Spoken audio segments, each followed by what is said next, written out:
Hi, I'm Tanya Curran. I'm the co-founder of Scaly Adventures and the director of education, but you might know me best as Scaly Mom.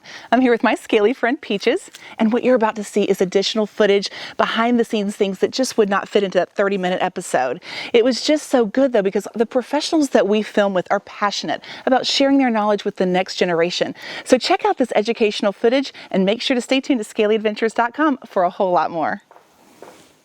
Hey guys, I'm the Scaly Mom here at Scaly Adventures. I'm here with my friend Dr. Hartley. Thank you so much for having us. Definitely. And our very sweet, precious friend Scarlet to talk a little bit more about her story. So in the episode featuring the University of Tennessee's Veterinary College of Medicine, we got to show Scarlet and show just a little bit about her story. But what's really cool is that they treat so many animals here, and they are so advanced with your technologies to treat things like mange. So her skin was literally like falling off, right? Yeah, it was just peeling off when you touched her, and it was just scary that you're like, oh my gosh, there goes her skin. Right. So, I mean, that had to be horrifying to see. For sure. Because you didn't know if she was going to live or not, right?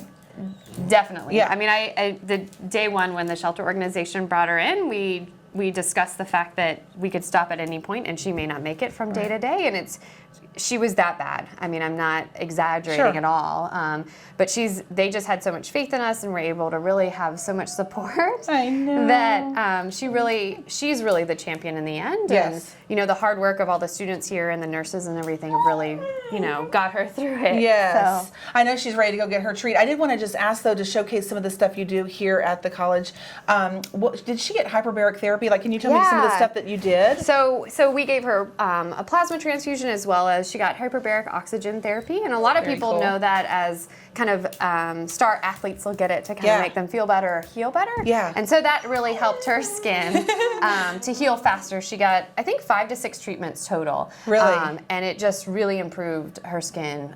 She couldn't get them really in the beginning, but once she was stable, we could do that treatment for her, which is something that not every vet school has, but we have the luxury of having it here. So it's been really good. Just what the little overview we've been able to see in a couple of days here has been amazing, which you can offer all of your animals. It's really, really cool here. But we can do this. Let's let her go to Daddy, and then I want to ask you about your passion, because I know people want to hear. Thank you, Scarlet. Isn't she amazing? She truly is a miracle dog, and she's been really good up here, so now she's going to get her treat. But before we go, I wanted to ask Dr. Hartley about her passion, because I know you guys, you might watch these kinds of shows, and there's so many different specialties in the field of veterinaryism, right? Or for a veterinarian.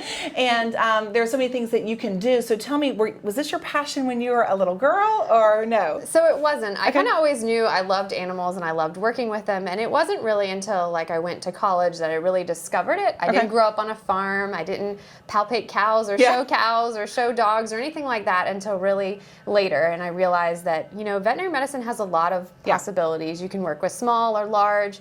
You can work with public health like CDC, anything that's in research.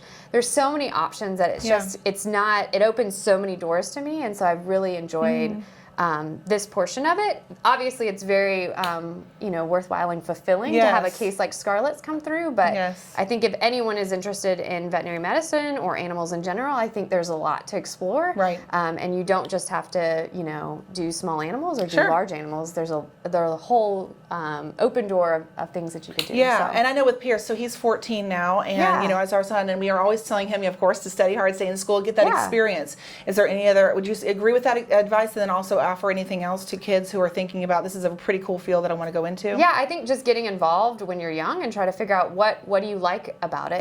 Do you like exotics, reptiles and small mammals, or large cats, or do you, dogs and cats, are they your fancy? Or, even cows and horses, you just got to figure out where you fall in there. What clicks, and then just kind of get experience and figure out if that's what you want to do. I love it. I love it. Thank you so much. Well, pay attention to what excites you, follow your passions, and do what you were created to do. Thanks so much. We'll see you here at scalyadventures.com. Hey guys, I'm Tanya Curran, the Scaly Mom here at Scaly Adventures, and here's some additional footage from the episode that you guys get to see behind the scenes. I'm here with Dr. Smirkovski here at the University of Tennessee's College of Veterinary Medicine. That is a mouthful. It is an amazing place. We have had an awesome time filming. Thank you for welcoming us here today. So welcome. I mean, being here and learning about all the stuff you do, we have been blown away, including being here in your oncology ward. And can you tell to our viewers more about what you guys do here and some of the procedures and how you help animals who have cancer. Sure, absolutely. So animals get cancer just like people do, and we treat them just like they treat people pretty much. We do a lot of different procedures, including surgery, radiation therapy, and chemotherapy. So our goal is really their quality of life, not quantity so much. And so animals that come here really enjoy seeing us. We enjoy seeing them. We treat them. They go home. They're usually very happy.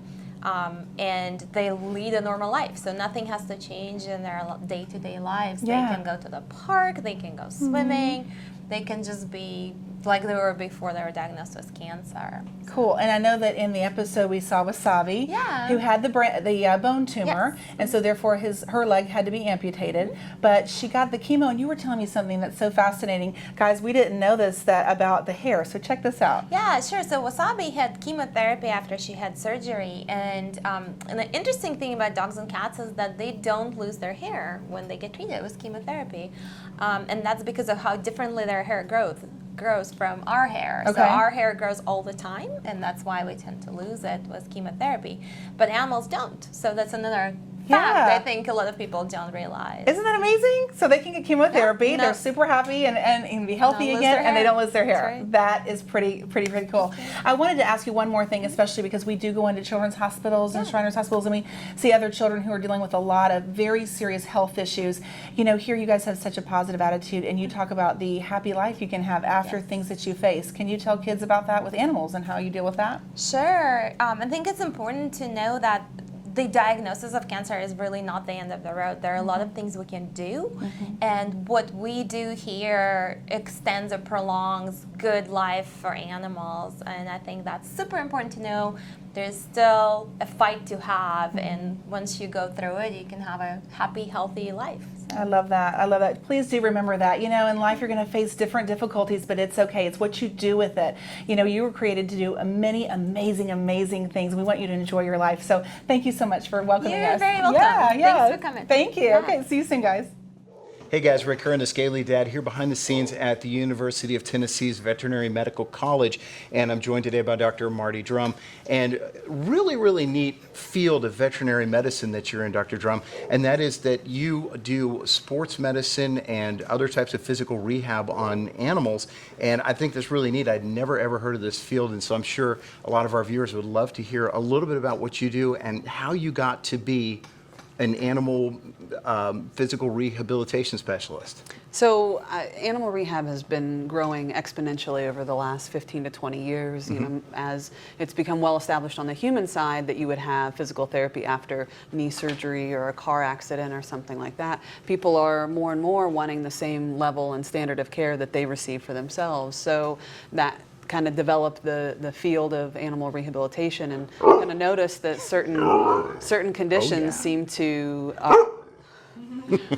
You got to work with animals. This is part of the gig. So you want him out? All right, come here, go that way.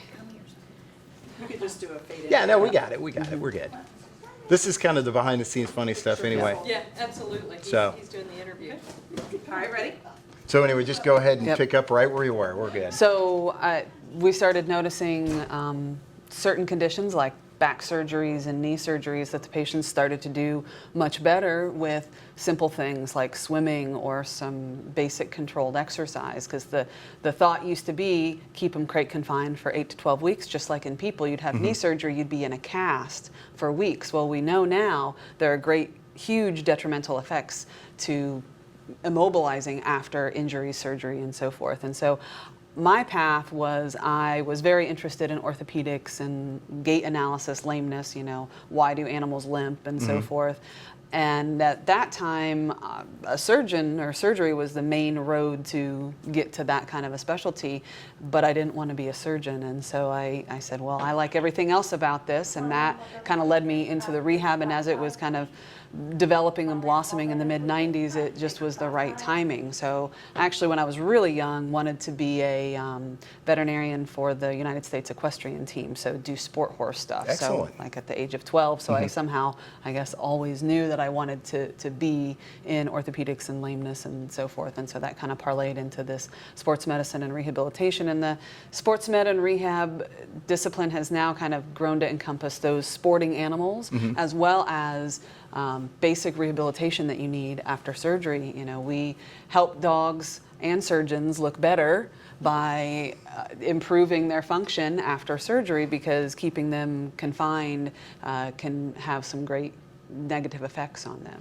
Well, it sounds like some amazing advances are being done every single day in this particular field. Like I said, I never knew sports medicine existed in the animal side, but I do know that there is a lot of, for lack of a better term, big money sports that goes on with animals now, and I could see where that would be, you know, something that people would want to learn, not only for the big money side of it, but also for the person who just loves playing Frisbee on the beach with their dog. Sure. There are actually millions of dogs registered within the AKC for agility trials, and owners that do sporting and performance with their dogs, especially when they're at the national and world championship levels, I mean, that is their everyday die-hard, what they want to do. You know, they would quit their jobs probably just to do that.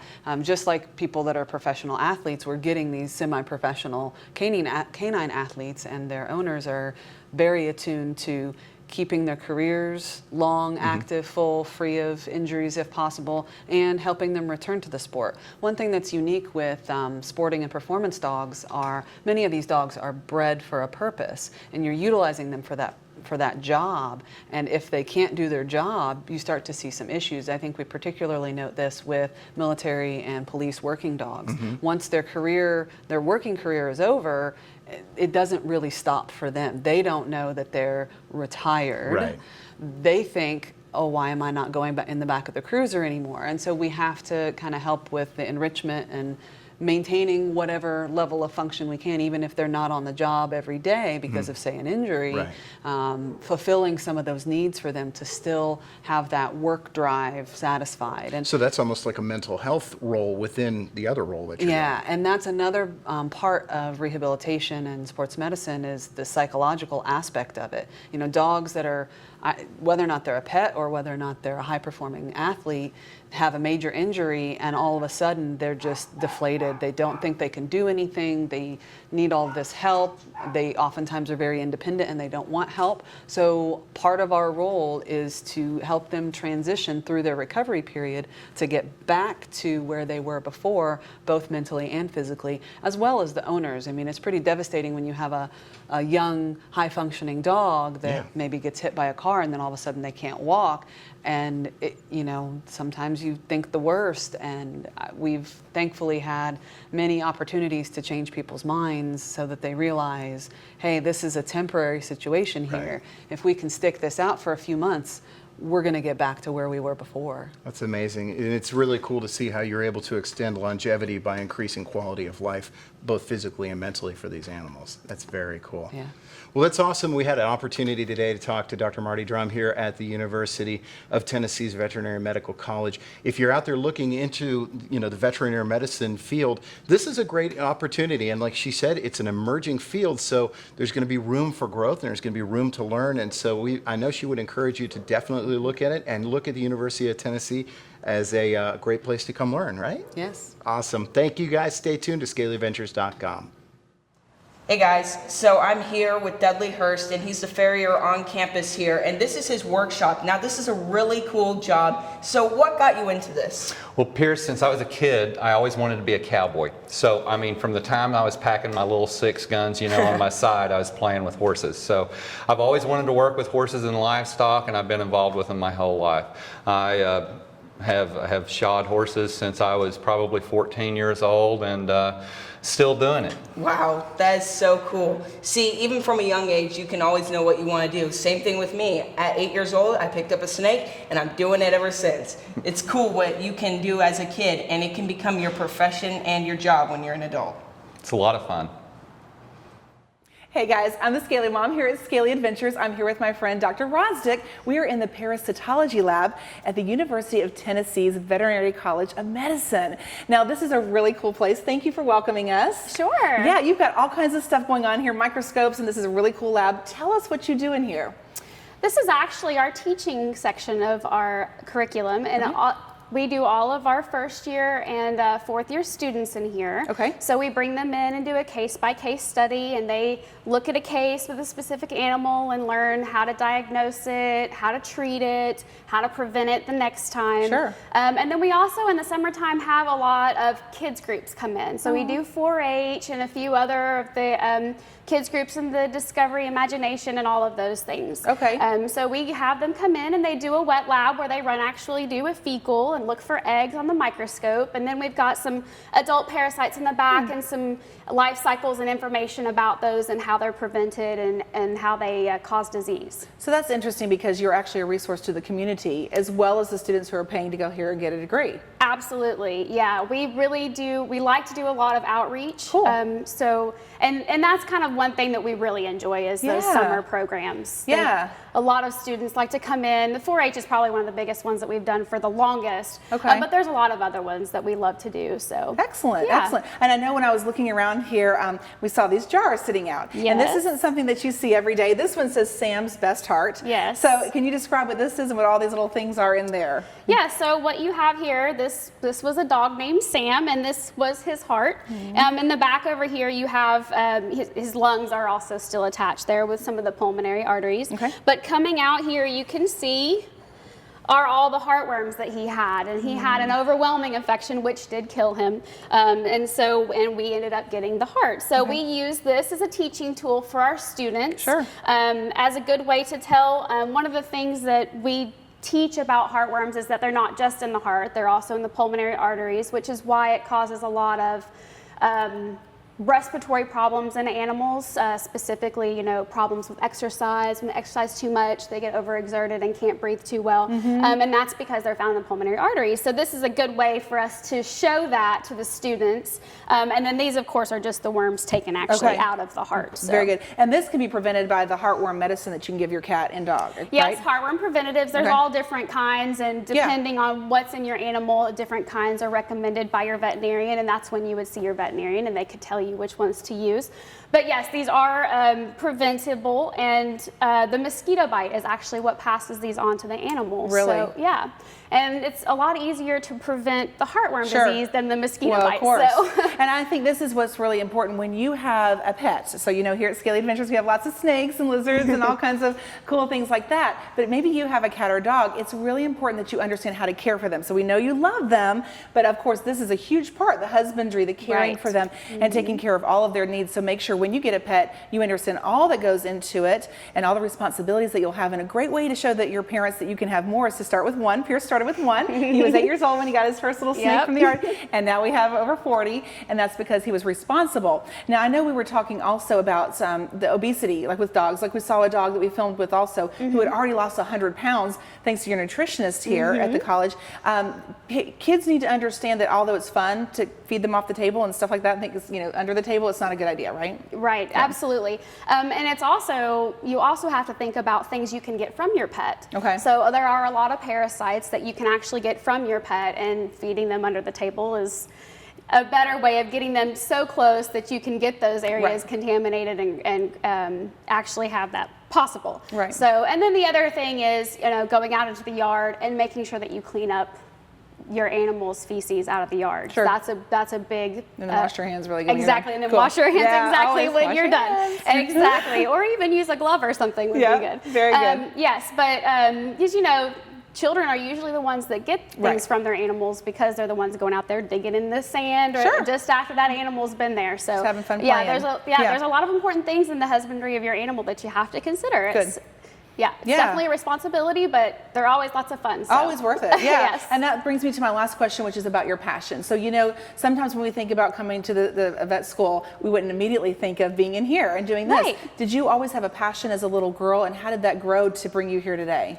Well, actually, my passion as a child was always in marine mammals, so it's not exactly the best place for that, but I am actually a student as well. Okay. So I'm a master's student here, Awesome. and I'm actually getting my master's in wildlife health with a focus in marine mammals, and I'm studying parasites in marine mammals. So, so some of the stuff that I've been looking at and doing is also parasites, but in marine life as well. So different passions will take you all over the place. Yes. So, Yes. and sometimes it's not exactly a straight shot to where you're going. So I've always just learned to go with the flow and figure out, just figure out where I'm going as I get there. I love that. You know, that life is really fun to live that way when you go with the flow. You have a plan and have goals and have dreams, work really hard, stay in school. That gets you on that right path. Absolutely. But then be willing to be flexible and go with the flow. That's exactly what happened with us while we're here at Scaly Adventures. That's what happened with Heidi right here. And we hope that happens with you. Just enjoy living a life of passion and purpose.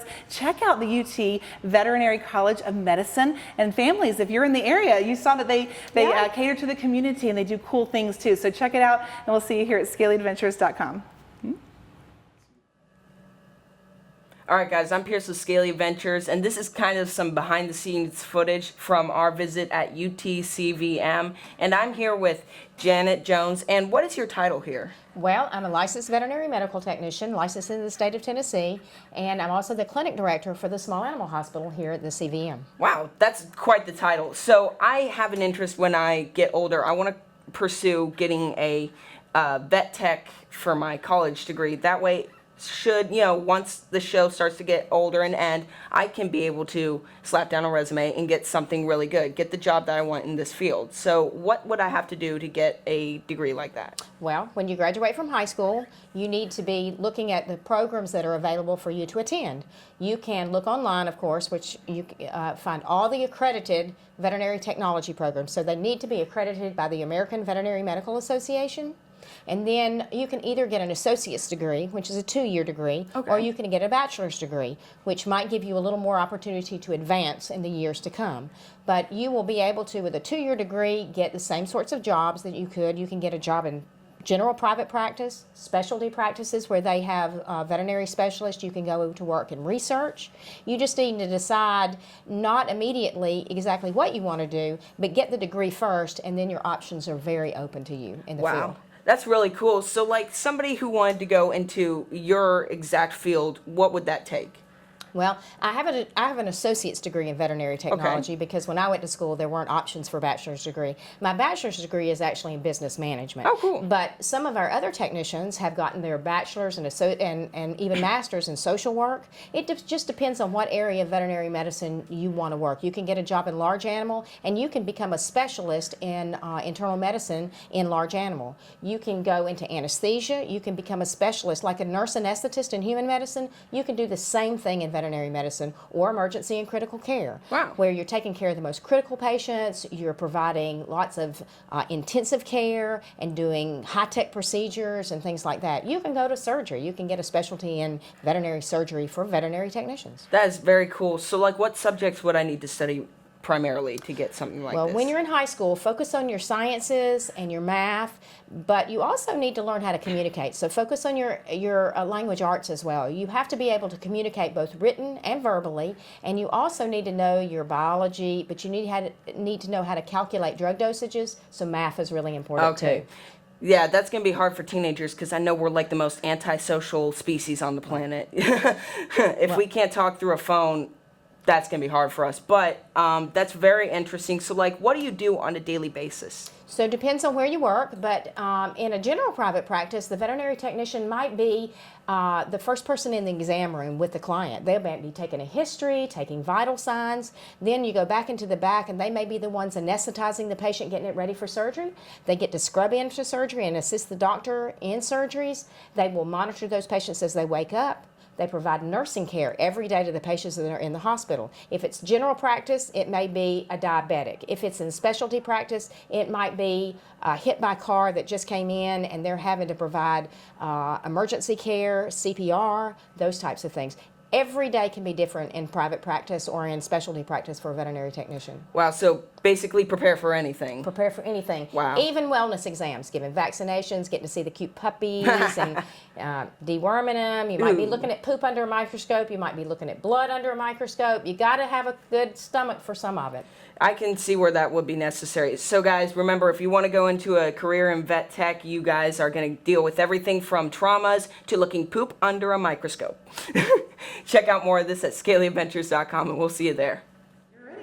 All right, hey guys, Rick Kern, the Scaly Dad here from Scaly Adventures. I have a really cool opportunity behind the scenes today at the University of Tennessee's Veterinary Medical College, and that is an opportunity to speak with the large animal department head, who is Dr. Anderson. And it's a really, really cool opportunity because you're not only going to hear some veterinary science, but what I call extreme veterinary science, because this is a super specialized veterinarian, and it's a great opportunity to speak with you today, Dr. Anderson. Truly, you are what I call a super vet in the sense that when we typically think of a veterinarian, we think of the place where we take our dog or our cat or my strange coincidence, my snakes. But truly, people don't necessarily think about the large animal aspect unless you really have a heart for veterinary or you grew up on a farm. So tell me a little bit about what it's like to be a large animal veterinarian. Yeah, so, you know, I think a lot of us grow up around, a lot of large animal veterinarians grow up around animals and just have an innate love for them, but we're particularly drawn to the farm-oriented animals, and so horses and cattle and sheep and goats, and you know, these days llamas, alpacas, even deer, and you know, being out in the community, in the agricultural community, and helping those people sustain their lives as well as improve the lives of the animals is you know, one of our core missions, and so it's what drives us to do what we do. Well, it's interesting too, because I know that you guys as veterinarians, you know, because people think, okay, cows and deer and things like that, those are consumable animals, but as a practitioner, tell us a little bit how critically important it is to have those animals healthy, even if they are entering into the human food chain. Yeah, that's the one thing that bonds all of veterinary medicine together, is that we're here to focus on health and well-being of animals. And different animals have different missions, and in agriculture, livestock are for the purpose of turning food products to support the population. And we know through meat-based proteins, we have a very efficient way of improving nutrition in human populations and sustaining communities. And so we practice health and well-being of those animals to help the family farms, because if those animals aren't healthy, they don't thrive. If they don't thrive, they're very inefficient and not profitable production animals. And so our clients, the farmers and ranchers, have a vested interest to make sure that those animals are under the very best of health care, because that's the best way to operate their farm, and it's the most humane way to operate their farm. Well, it's interesting as you talk about the economic tie-in, because it is so important for the ability for these farmers to have healthy produce and keep a reputation of a good farm and good produce that comes out. Another interesting thing that you do that is here, and it's kind of a pioneering field, is prosthetics. And in particular, there's we saw some footage of Dudley, the cow. And it was interesting, first of all, it's amazing that you're able to put a prosthetic on an animal and return it to a function, normal life. Tell us a little bit about that. Yeah, so I'm board certified in surgery, so I have specialty training in surgery.